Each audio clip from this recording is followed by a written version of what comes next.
Hello there, I'm Barb Owen of HowToGetCreative.com, and today I thought I would answer the question, what is a Gelli printing plate? It's a question I get asked frequently, and so I thought, oh, we'll just do a little video on it. So let me show you what a Gelli Arts gel printing plate looks like. So this is one of many gel printing plates. That is the Gelli Arts gel printing plate. This is one of the many. This happens to be the 8x10, and I think this was the first one that Gelli Arts came out with. This is what it looks like. Actually, this one is well loved. Sorry, you can see my camera in the back. In the reflection, I believe this was the first size that they came out with. They have since come out with many others. So the plate, when you first get it, is totally clear. Let's see if I can find one here that will show you more of what it looks like when it comes. This is a little bit more what it looks like. And you see how very clear this is? So it tends to get a little cloudier and a little more stained from pigment as you use it. The plate comes with mylar sheets that are protecting both sides of it. And I wanted to give you some information straight from the GelliArts.com website. And one of the things that they said on the website was that you can store it with just plain white copy paper on both sides. You can you can dispose of the mylar sheets and just put copy paper on both sides, being careful that you press out the air bubbles. Now, I think you can see here these little circular marks. Those are air bubbles where it's gotten trapped between the mylar and the Gelli plate, and it does mark it. It is possible. They have some suggestions on their website as to what you can do to help get those out if that bothers you. I have to tell you, it doesn't bother me at all, so I just don't pay any attention to that. I try not to trap the air when I put those mylar sheets back on it. I try to smooth it out, but sometimes I don't get that completely done. So let me give you a little information about this. Now, this information comes right from the frequently asked questions section of the GelliArts.com website. One of the questions is, does it have gelatin? It does not contain gelatin. It does not contain any animal products, and it does not contain latex. It's made with mineral oil, and it's in a hypoallergenic polymer material. So that's what it's made from. You can also make gelatin plates using just plain old gelatin, Knox gelatin. You can make gelatin plates, and you can do monoprinting with a gelatin plate that you make yourself. It has a very limited shelf life, and you need to store it in the refrigerator. You don't get very many prints out of it. There are also some recipes out there to make a more permanent style of plate. Some people have really good success with that. I guess I would have to say that I'm just a little bit lazy. I would prefer to just buy them, and so that's what I've done. I buy them and I use the ones from the Gelli Arts company. Let's see, to clean it, they recommend using water and a paper towel or baby wipes and hand sanitizer. I find that the hand sanitizer works really well, so that's what I tend to clean mine with. Or you can wash it in the sink with soap and water. To store it, you want to put either the paper or replace the mylar sheets back on it, and you want to store them back inside their clamshell for protection.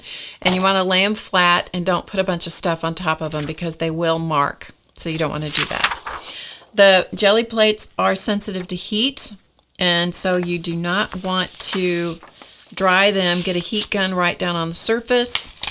And you don't want to, if it's a hot day in the summer, don't put it in your car and leave it in your car, because that is not good. It's going to be hard on your Gelli plate. So you just put them back in here. So how do you use the thing? You put paint on it. You can use some kinds of inks on it as well. You just put paint on it, use a brayer it out. You can see the brayer right here. You can use stencils, you can use soft texture tools, and you can get the most amazing prints. And it's called a monoprinting plate because every print that you pull off of the plate is going to give you a unique print. Monoprint, meaning you can only pull it one time. Now you'll get variations after that, but you only get one. each one is unique is what I should say. Okay, so let me show you some of the different sizes and kinds that I personally have. There are others besides what I have, but let me show you a few of them. So this is the 8x10. I love this plate. I go back to this one over and over and over. I love this particular size. This one is a square plate, and this measures 6 by 6. So this is great for a lot of things. You can take this one and I always mount them on a piece of plexiglass or acrylic, sturdy acrylic. And so like you could even use a great big stamping block if you had one. And I put it on that, and you can actually stamp with this one. It's small enough that you can stamp with it. If you have a big enough acrylic block that is not too heavy, you can actually stamp with this one as well. So that's pretty cool. So this is a 6 by 6. Then they came out with a round plate. So this is an 8-inch round plate. I love my round plates, I have to say. I absolutely love them, particularly when I print on fabric. And I'm going to show you some of the things that I have here that I have printed, just to give you an idea of the versatility of this tool. So this is an 8-inch round plate right here, and it's for monoprinting without a press. So that is their information on their on the packaging. This is a 6-inch round, so that's a 6-inch round. And the reason my name is on all these is because I've taught some live classes, and so I have my stuff with me, so I've tried to make sure everybody knows who it belongs to. So there's a 6-inch round plate, and this is a 4-inch round plate. And there are other sizes of plates available as well. There's a much bigger one that's like 12 by 14 or something, or 11 by 14. I don't know, because I don't own the big one. There is a big plate, and then there are smaller ones that are card size, like 5 by 7, and I think 3 by 5, and that sort of thing. I do, however, have the little mini plates, and these are too cute for words. So these come in 2 sets of 3. So let's see. I have, see if I can tell you which sets. Yes. So one set is this one, and this one, and this one. So this is one set of shapes. So you get all 3 of those in one set, and then you get these 3 shapes in the other set. So 2 sets of these little shapes. And if they are not adorable, I don't know what is. And you use these like stamps, and they are fantastic. And I'll show you show you something I did with those.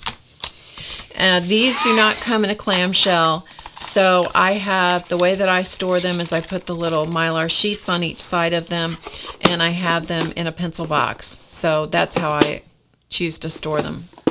Okay, so that's what some of the plates look like. Tells you a little bit about them. And there's most commonly I use acrylic paint on them.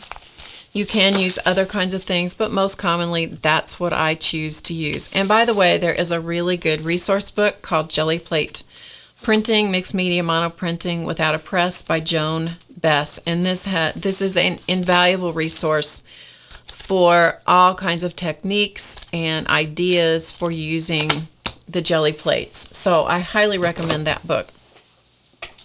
Here's a few of the prints. I'm just going to kind of go through them rather quickly, just so you can see. So you can get some types of prints that are very muted, some that can be very graphic. I love that. I've never met a Gelli print that I didn't like. This one has had some line work done on it afterwards.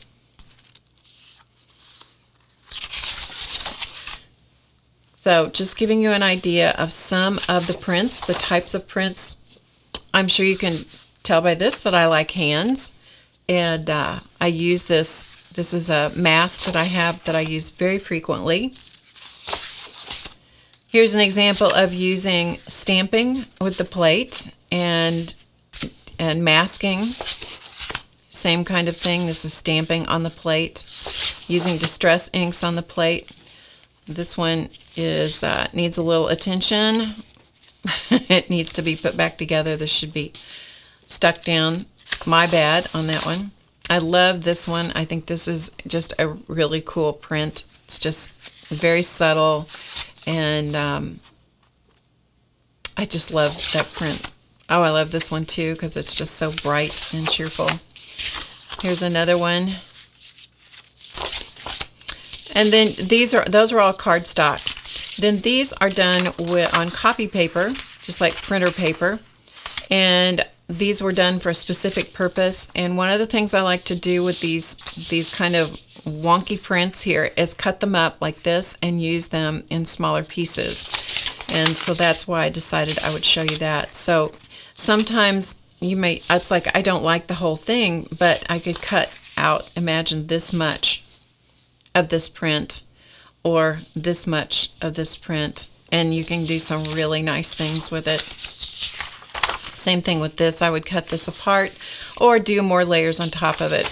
You can also print on a variety of surfaces. This just was a cleanup print, which means that I was cleaning the paint off of the plate, and this is just on dictionary paper. You could do it on newspaper. There's all different kinds of things that you can print on as far as paper goes. So those are just a few prints that give you an idea.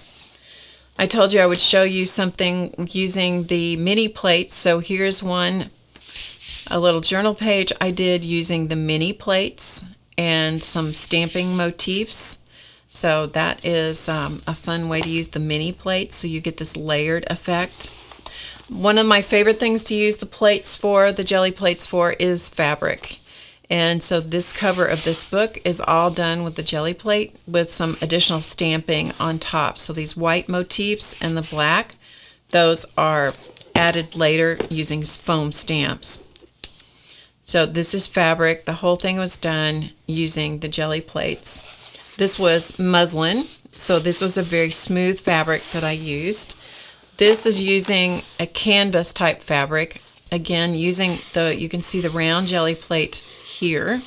So a lot of what I've used here is that smaller round Gelli plate.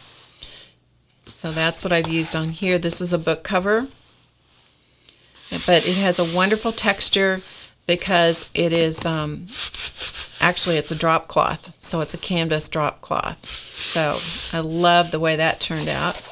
Here's another one. This is doing mono printing with one color tone. So this is using just your blues, different colors of blues and a little bit of turquoise. And this again is done on muslin. So this is a muslin fabric that I then glued to the book. Okay. And then here is one more piece of fabric. This is done again. This is muslin. This is totally done with the Gelli plates, and then some additional stamping put on for just a little bit of sparkle when it was all finished. So hopefully that gives you a few ideas about what a Gelli plate is, how you use it, and just a little bit of information about it. So I hope you've gotten some information that maybe you didn't have before. So if you enjoy what I showed you here today, please come over to HowToGetCreative.com. Check us out over there. It's a membership website. We have tons of artistic, creative arts classes over there covering a wide variety of subjects, and we'd love to have you come over and check us out. I'm Barb Owen of HowToGetCreative.com, and I will see you in the next video. Thanks for watching.